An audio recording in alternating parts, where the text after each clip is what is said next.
Welcome to People at Work. I'm Amanda Dundas, and I'm speaking today with Dr. Scott Brooks about the future of work. So, Scott, work is looking pretty different these days.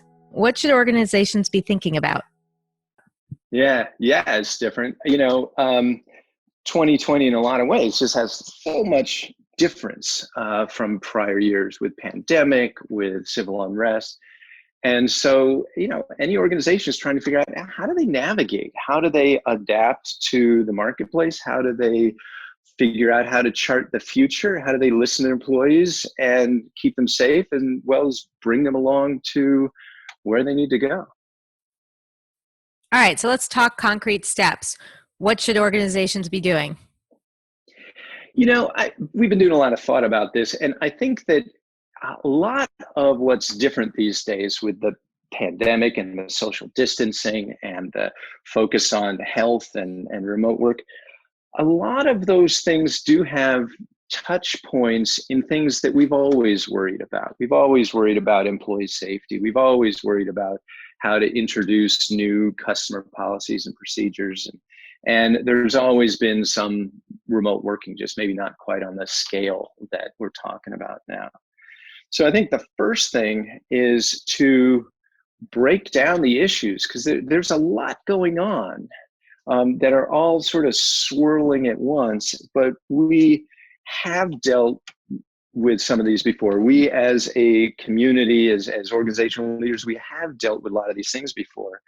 And so I think that gives us confidence that it's not 100% new, and we do have some anchors, some hooks we can latch onto to help us navigate. So, as an IO psychologist, what are the key features of organizational operations today that you're most focused on with your clients? Yeah, I can probably list out 6 or 7 of them right now. I mean, one is stress.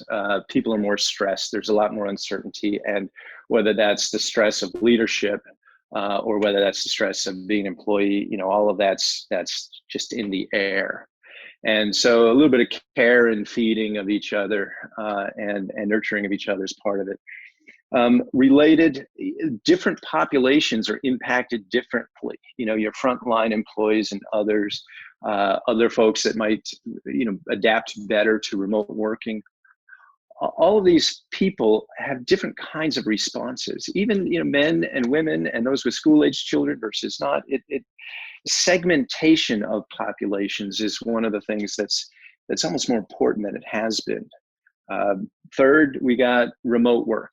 That's just happening so much more. And it's not just virtual teams, it's individuals from their own homes who are trying to interact together. And that brings some different dynamics. Certainly the health of employees as well as customers. You've got information needs that are changing so rapidly. Every day you crack open the news for the planet, let alone your own organization, and stuff's different. And that results in changes in policies and procedures that need to be implemented and communicated and clarified and tracked. And then you have just business strain. Businesses are uncertain. That makes leaders a little bit edgy. And that's very different by industry and by type of thing you do. So all of this, I think, swirls around. You've got leaders with different styles and different ways that they manifest in 2020, but a lot of the leadership fundamentals are the same. New challenges they need to face, but the core communication and everything like that is all the same. And I think a crisis just exposes weak spots a little bit differently than normal days do. So, with so much going on, do you have any advice for leaders on how to focus their efforts? Yeah, I think in the work we do, it's all about, listening and responding to employees and helping to craft better, leadership directions and so forth. And I think one of the first steps is just pick apart the different challenges you're trying to face, right? Are you trying to up the game of managers across your organization to deal with remote working a little bit better when you can't see people? Are you trying to implement new policies and procedures to adapt to the current situation, right? Are you trying to chart the future of your business, right? All of these things. So you can peel these apart, and a challenge of keeping employees safe is going to be a little different than trying to find new ways to sell if you can't go visit your customers anymore. So first step I would say is just sharpen your focus and prioritize your challenges. Do you think leaders today are facing a data deficit? It's real common. I think that there is a data deficit whenever there's new paradigms, new things happening, or people are in unfamiliar territory. They want more information, and they need more information. I think there's a paradox, though. It's like, yeah, you go out and you get what you need to know, maybe. But nowadays, we don't know how to use that information sometimes. It's like you could ask your employees, so how you doing? And they say, well, a little strained in this way. It's like, then what? It's tough. It's tough. And so I think if there's a piece of advice in all of this, it's, you got to keep your information focused on, your top challenges.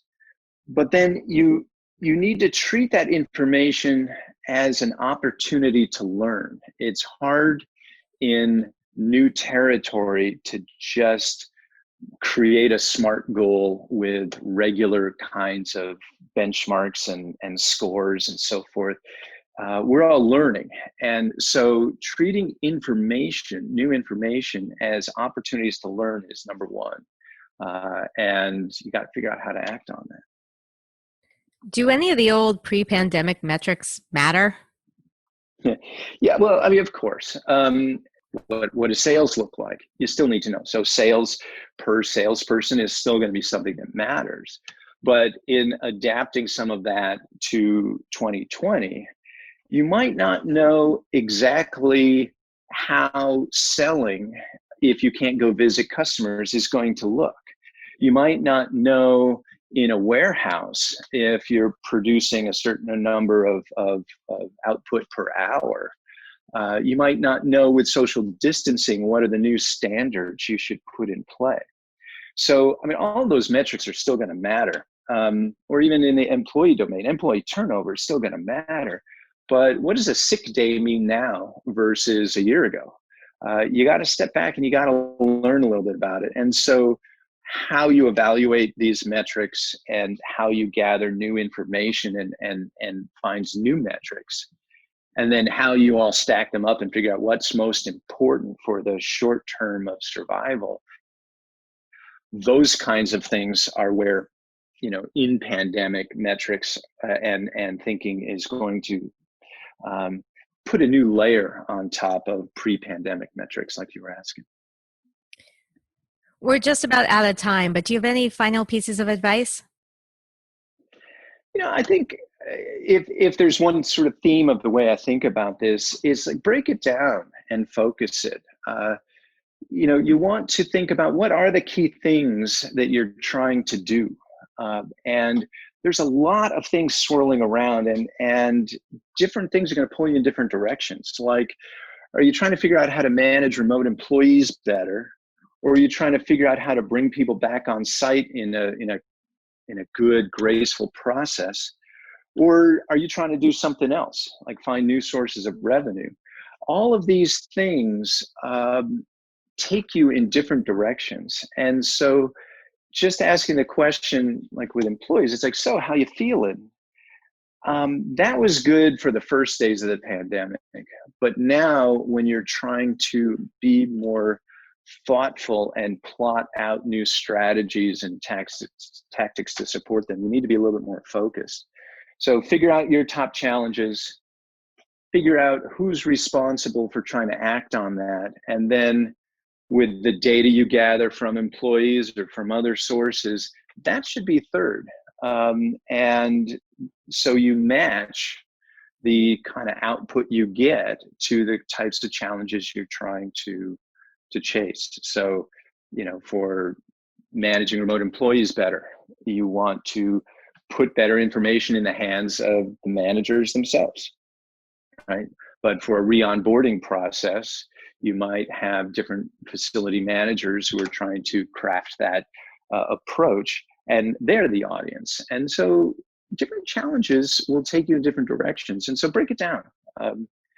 But these should be familiar enough tasks that once broken down, people can act on, and it's doable. It's doable. So have confidence that it's all doable.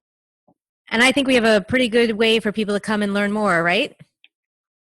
Yeah, that's true. We do have coming up in September a 2-day virtual conference that's all about listening to employees and responding, and it does talk in different sessions about things like re-onboarding, like managing remote employees, like crafting messages for executives that are actionable and so forth. So depending on what your challenge is, you should be able to find something that really helps you out. All right. Thanks so much, Scott. As always, you can find information on our website at orgvitality.com.